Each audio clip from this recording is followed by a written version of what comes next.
Hi, this is Tom Soane with another drive-by podcast on the Anonymous Landlord. And today I want to share with you a conversation I had yesterday with, I guess, a potential client who came to me through my podcast. He'd listened to a load of podcast episodes and wanted to have a chat with me about property investment, because this guy, he has 2 properties already. He's got a reasonably successful business which has given him an income, and he has a pot of cash that he wants to invest, and that pot of cash has come from his business.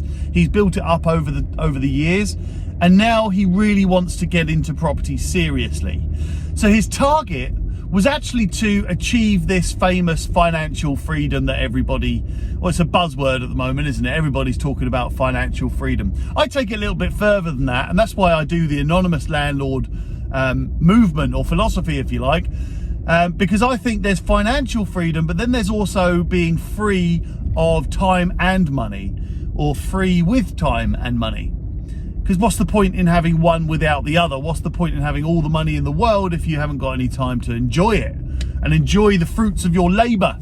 Anyway, so I'm sharing this conversation with you because it's a really good example of, first of all, some common misconceptions in this stage of a property investor's journey.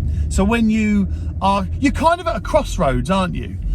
You want to invest in property, you've got the resources to do it, but it's that first leap, that jump into getting the properties under your belt and getting the next property, and then having the strategy, and then actually getting on and doing it, but also knowing what strategy to follow and how to invest in property. What's the first one to buy? Do you be overly cautious? What type of property do you invest in? All of these questions and loads more are with you at this stage of your property investment journey. So if you are a person here listening to this or watching this that wants to invest in property but is a little bit apprehensive about that first step, then you are in the same situation as lots of others, so don't worry. And there is a way through it. Now, I don't know what your situation is, but I'm just going to tell you about this conversation that I had with this guy. And really nice bloke, actually. We got on very well, very down to earth, actually very positive and passionate about getting into property. So I could tell I could work with him when he's ready. So look, his situation was just that. He's got a successful business, he's got a pot of cash, and he's got 2 properties already, and he really wants to get into property to make it his thing. He wants to be able to quit his business work, keep the business going, but he wants to be able to stop working in the business and then go into property full time. So the first thing I would say is that this guy had a few misconceptions about, let's just say, how to work with estate agents. And that's the first thing that I picked up on. So we had a chat about that. Then we had to talk about how to spend the money and how to grow the portfolio, what you could do with that pot of money. And let's just say, for the purposes of this conversation, it's £250,000. It's actually more than that, but I'm just going to say that for this conversation. So £250,000. And then we started talking about what sort of profits you can make from each of those properties and overall. And then I took all of that information. I asked him a little bit about himself, about his comfort zones, preferences, and then I split his strategy into 2 phases. And I do that for myself. I would do that with any client that I'm growing a portfolio with. Phase 1 is your, I guess you can call it your quit work number, your first number that you want to achieve in order to go on to phase 2. So phase 1 for him was about £2,000 in net profit per month. That's what he wanted to achieve in order for him to break away from the day-to-day of his business and go full-time into property. Now, bear in mind, I'm the Anonymous Landlord. So full-time into property for me means full-time into me. Full-time having full time. How does that sound? Money coming into your bank And this guy's particularly special because he's got money coming in from his business, he's got money coming in from his property, and that gives him his whole time for free if he follows the Anonymous Landlord, which I think he will, because he's listened to all the podcasts, he knows the score, he knows what he wants to do, and that's how he wants to be in property. So this guy has 250 grand to spend. So the first phase was to find out what his phase 1 number is. And we worked out that's £2,000 per month net profit. Great. So now we've got a figure to work with. Now £2,000 a month, generally speaking, will work out to be about 5 properties, maybe 6, around that sort of area. If you remember my podcast, which went through how much money landlords actually make, or property investors actually make, then, you know, I'd be quite happy with around 450, something like that, £400, 450 net profit on each property rental. Now you can get more than that, you can get less than that. There might be different areas which have different yields. I'm generally speaking about for every 40 or 50 grand of cash that you invest, hopefully you can generate about 400 quid per month in net profit. Now I will go into that in a bit more detail in a minute, but for the time being, let's just work it out on that. So you'll have about 5 properties once you invest that 250 grand, because you've got not only your deposits, you also have your stamp duty, you've got your legal costs, you've got any refurbishment costs, you've got any buying fees, auction fees, anything like that you might have to take into account. So what you're going to be left with is about 400 quid a month. Nice. Then your £2,000 a month income comes from those 5 properties. Yeah, nice, happy days. So that's phase 1. Now once he reaches phase 1, he'll then be able to concentrate on phase 2, and phase 2 would take him up to £10,000 per month of net profit. Now, roughly speaking, that's about 30 properties. Again, it might be more, it might be less, it might be different areas, different price ranges, and so on. So for an example, if you're going to buy in Newcastle, then you might be looking more towards 50 or 60 properties. If you're looking down my way in Portsmouth, then it's more like 30 properties. So it's all relative. It doesn't matter. The number doesn't matter, because, you know, if you've got 250 grand to spend, then in my area, in Portsmouth, you can buy 5 properties. In Newcastle, you might be able to buy 10. So hopefully that makes sense. And again, you know, the numbers are going to be different per person, per area. So, you know, anyway, so there's his phase 1 and phase 2 targets. Now, once you've got those targets in place, now it's bloody easy to set out the strategy, because all you need to do is work out, if I'm putting down about 40 grand deposit per property, then how much can I afford to buy? What can I afford to buy? What properties am I looking at? Now for me, as you all know, I love a 2-bedroom house. Give me a 2-bedroom house all day long as a straight out buy to let. I love the target client. I love the price ranges. I like the appreciation on 2-bedroom houses. There's a big demand for them. So, and I know them. I know the refurbishment costs. I know what can go wrong and so on. I just like 2-bedroom houses. You might be different. But it turns out that this guy likes 2-bedroom houses as well. So, brilliant. They're also really easy to get. You can get tons of them. There are so many 2-bedroom houses dotted around most cities. So, right. So now we've got all of that in place. We know what type of property we're going to go for. We know his phase 1 target. So we're focused on that. Nothing else matters other than hitting that phase 1 target. Once we've hit phase 1, we can start going after phase 2. But we can't do that until we've hit phase 1. So now we're going to work out how he gets those properties. Now, yes, the chances are I will end up working with him, but he lives in an area that I don't. It's quite a way away. And whilst I will happily connect him up with my contacts that can source properties in pretty much most areas in the country, we're not there yet, and he wants to try and get a couple under his belt first. And he was talking to me about some of his challenges. So he's had training from elsewhere which taught him how to treat estate agents. And this one was a very interesting one for me, and I feel qualified to comment on it because when did I start an estate agency? I must have been about 18 or 19 when I started an estate agency, and that was a long time ago, more than 10 years, let's just say that.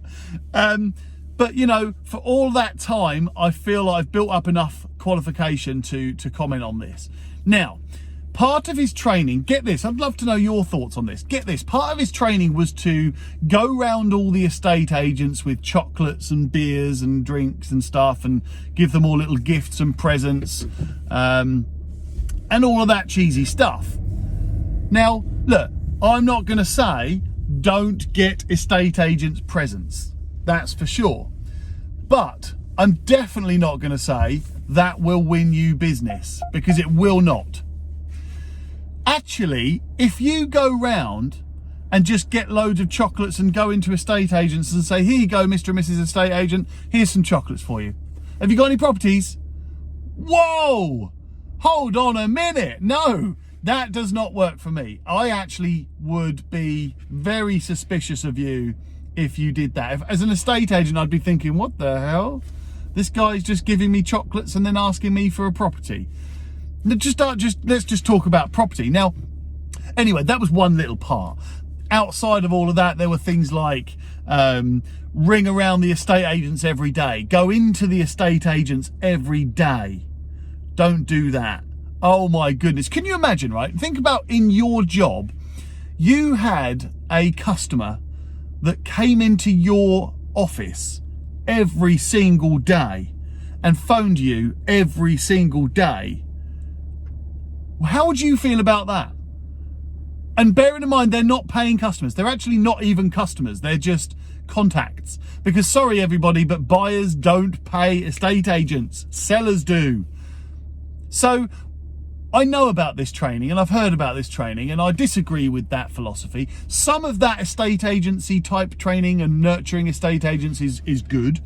But from an estate agent, I have been an estate agent for a number of years. I own an estate agent and have done for a number of years. Although I don't really do the estate agency stuff anymore, I'm still well in touch with it and keep myself abreast of all the daily goings on. So anyway, back to the main topic I was trying to discuss. Shock, huh?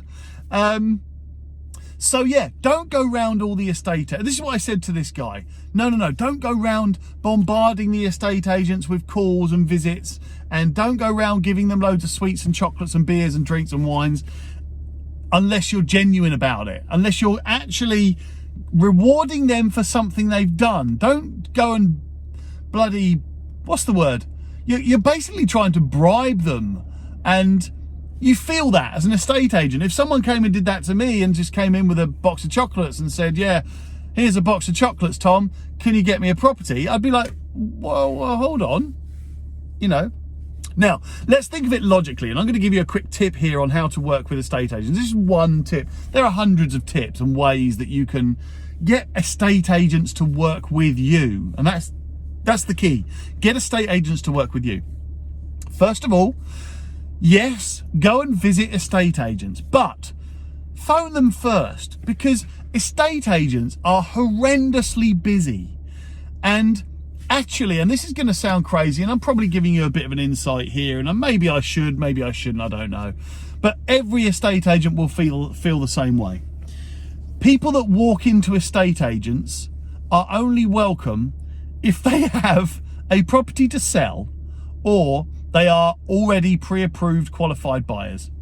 And now, I know that sounds terrible, but I'm not saying they can't come in, but estate agents will only give you that gleaming smile and they want you to come in if you're going to go in and give them a property that they can sell and then be paid for. Because remember, everyone forgets, estate agents don't get paid until the sale is complete. No estate agent gets paid for a property being on the market. No estate agent gets paid for getting a sale agreed. An estate agent gets paid when the sale is complete. So remember that. So if you're going in and you're just looking for a property, actually, the estate agent's thinking, can't you just ring me? I'm so busy trying to sell houses. I'm so busy, please just ring me. So ring them. Now, when you ring them, make yourself available. If you're asking about properties, if you're asking about a specific property, make yourself available. And this is what, by the way, this is the conversation that I have with this guy. If you're ringing around estate agents about a property, make yourself available. You go by their diary, not the other way round. If they say to you, I can get you there in half an hour, get there in half an hour. Make yourself available. I promise you, you will win estate agents over if you make yourself infinitely available. Secondly, when you're speaking to the estate agent, have your shit together already. By that, I mean, or get your proof of funds before you ring them. And that's nothing more than a picture of your bank balance if you're buying cash, or a mortgage approval in principle. It's very easy to get. You just speak to your mortgage advisor. Speak to my mortgage advisor if you want. Send me an email if you want me to connect you up with who I think is one of the best mortgage advisors in the country. Only deals in buy-to-let properties, only works with investors. And is an investor himself, by the way. He's got tons of properties too, so knows what he's doing. Anyway, let me know if you want me to hook you up. But go there or phone them with your decision in principle already, and or proof of funds in another way, and ID. Tell the agent that you've got that stuff already. Be proactive with that, because now an agent wants to only work with buyers that are ready to go. They're not going to waste time. Next thing is, don't second guess the agent's valuation of a property, because I want you to remember this. If you see a property that's on the market and you don't agree with the value of that property, let's say in this example, actually, I was speaking to this guy yesterday, the same guy that I'm talking about now, and he'd found a property. It was on the market for 135,000. The property, the same property just a couple of doors along, which was fully up together, beautiful, stunning. He even said to me, you'd move the Queen into this property, was sold at the end of last year for 135,000. So what you've got is oh, by the way, I should have mentioned that the property that I'm talking about here is completely run down, needs a full refurbishment, probably about 15 grand spent on it. So, so you can see that the property that we were looking at is not worth 135,000 if the comparison property to it was only 135,000 the end of last year. So, because you have to bear in mind, you've got to spend some money on this thing. And anyway, now his thought was to go and challenge the agent on the valuation and say, well, I don't agree with that value, etc., etc. And I said, whoa, hold on, stop, because that agent probably didn't select that price, probably didn't set that price as the price to advertise. Now, this might come as a bit of a shock to some people, but estate agents are not the owners of those properties. The people that set that advertising price are the sellers. The seller is the only person who can set the advertising price, or that agrees to the advertising or approves the advertising price. Now, the estate agent, if it's a good estate agent, then the agent will recommend a advertising price, a valuation of that property. But, and I've seen this so many times, the agent will say to that person, Mr. and Mrs. Seller, your property is worth 100,000, and the seller says, well, we want to put it on the market for 135. What does the agent do? Now, in my business, I would encourage my team to push back on that and say, well, it's not worth 135. This is the evidence. So I propose a strategy like this. That's how I would train and encourage my team to do it.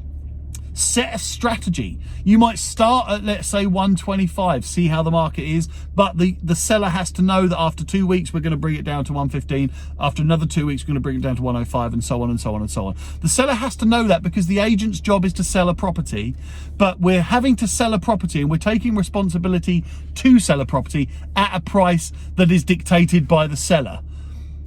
That's hard, isn't it? Imagine in your jobs, imagine, I don't know whatever job you do listening to this, let's say, I don't know, let's say you're selling carpets or you're selling TVs, and this TV's worth £1,000, and you know, yep, that's going to sell, that's about right, it's a fair price. And then the owner of the company comes along and says, right, you're going to sell that TV at £1,500 or you're not getting any salary. What? I know. So that's generally what it is. You want me to sell a product for you, but you want to dictate the price and it's completely overpriced. Okay. Anyway, I've veered off a little bit there. So I'd said to the guy, don't challenge them on the valuation. Just stick to your offer. Make your calculation. And for me, that was, I now know that once it's done up, beautiful, lovely, nice, it's probably worth about 140. I'd probably put it on the market for 140. I'd take 135. I've got to spend 15 grand on it. That drops that bit down to 120. I'm going to have to include my stamp duty, my legal costs, my survey, my buying costs, borrowing costs, all of those sorts of things. Let's just say, what, 5 grand? Let's just round it up, 6 grand, just to be easy. So that's going to be £114,000. Plus, I need to make a bit of profit. What's the point in me investing in property if I'm not making a profit? I just won't invest in it. I might as well just leave my money doing nothing rather than make no profit. So I've got to make a profit. So therefore, and I'm being really rounded numbers here, and I'm just rounding this to, on that instance, I would probably offer something like 92 to make a nice profit. I'd probably go up to 95 to make a reasonable profit. At the most, I would offer 100,000 to make a profit, an okay profit. So, and the guy I was speaking to yesterday agreed with that. But my point was, show the agent how you've come to your offer and be so open and honest and transparent about it. It's almost like you're talking to your best friend. Try that, because I promise you the agent will respect your offer more than if you just said, right, it's on the market for 135. I don't believe it's worth that. I will offer you 95,000. If the agent says that's too low, and you then go on to say, well, you have an obligation to present that offer to the customer, then you are right. But that's just going to piss the agent off. That's just going to not want them to, that's going to make them not want to work with you, because you've come across as someone who's just going to offer cheeky offers.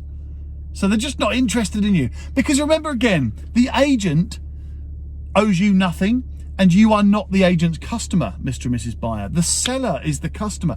And in any business anywhere in the world, you have to look after your customers. So actually the agent their job is to look after the seller and to advise the seller and to help the seller as much as they possibly can. But also, that agent has to go to your seller, that agent has to go to their customer and present your cheeky offer to them. Now, obviously, they want to get a sale, so they're going to try.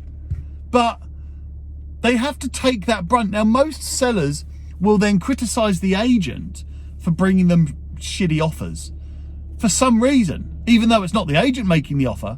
And then the buyer gets aggy and aggravated with the agent, even though it's not the agent selling the property. Poor old agents. Anyway, what I'm saying here is, when you present your offer to the agent, present your evidence, present your calculations, and be brutally open about it. Let them know how much profit you plan to make and why. Look, the agent's not stupid. You're not going to be the first buyer they've spoken to, and you're definitely not going to be buying the first property they've ever sold. So you can guarantee, if you're open and honest with that agent, they will already know the information you give them, but you'll then become the honest buyer, and you will then become appealing to them because they know that they can trust you and they have transparency with you. It also gives them something to go to their seller with.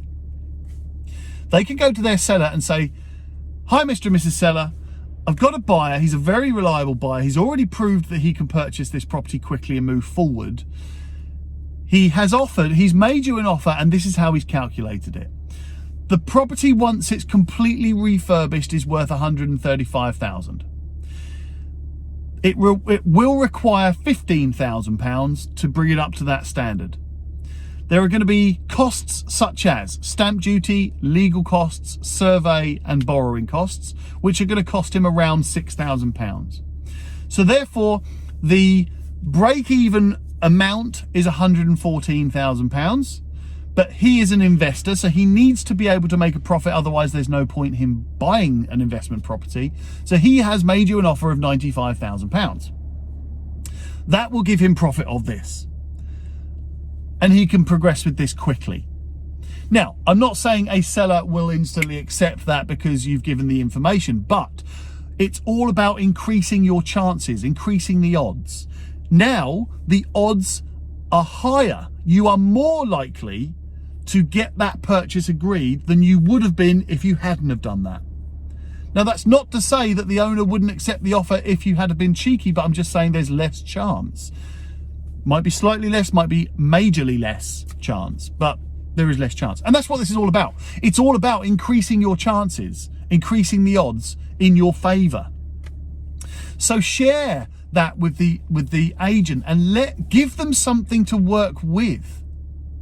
Now, once you've done that, look, just to recap very quickly on working with estate agents, and I am focusing on this a little bit more than I'd planned, but just to recap on that slightly.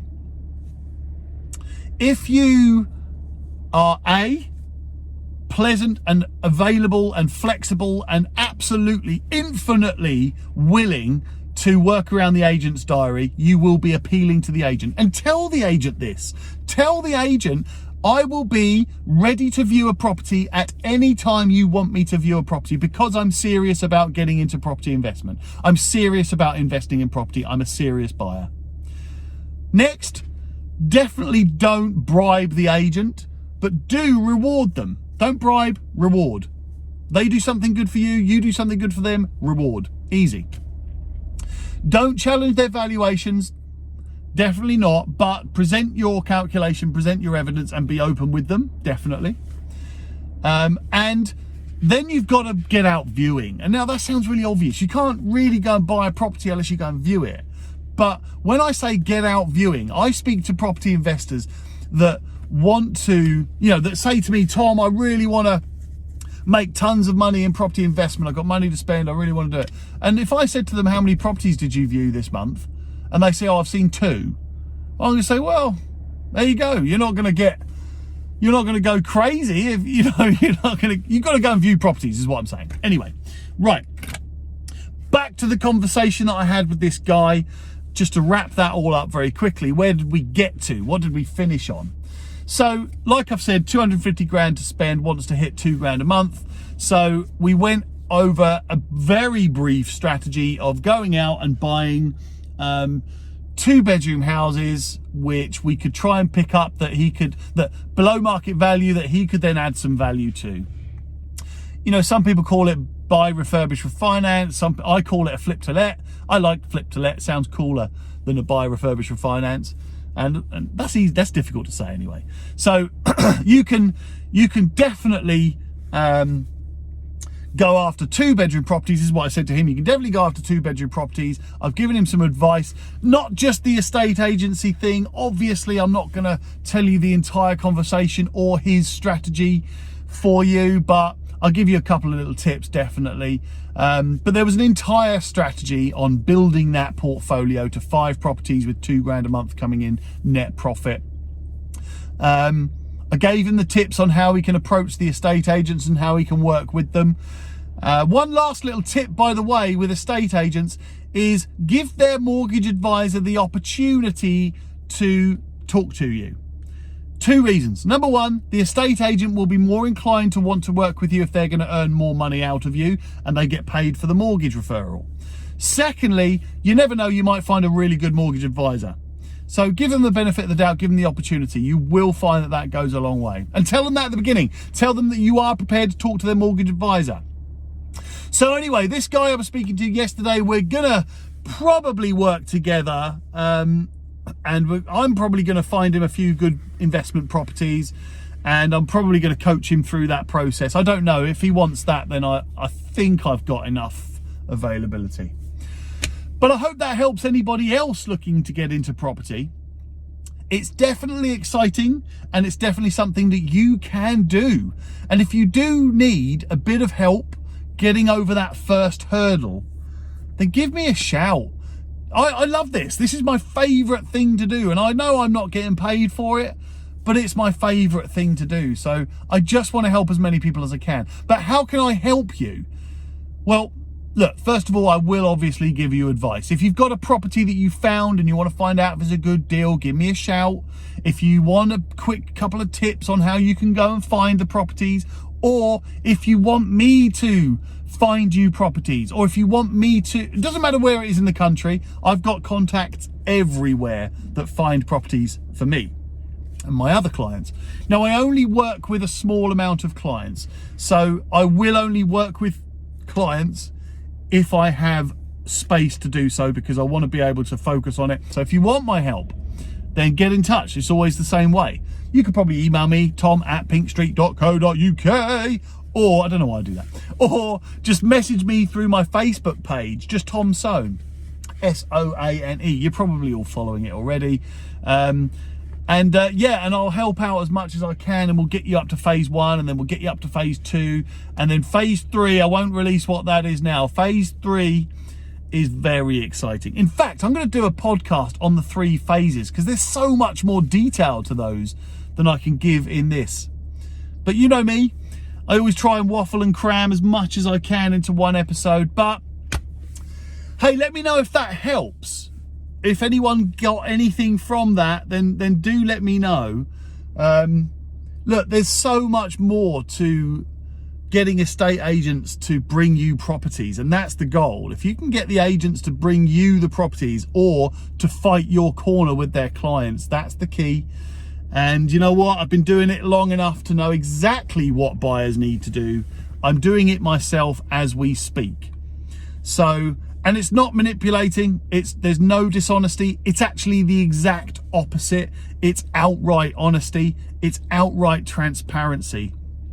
You don't need to hide anything. You don't need to, and most importantly, sorry, I'm slipping this in at the end here. Most importantly, when you're dealing with agents, don't be a dick. My name's Tom Soane, and this is the Anonymous Landlord.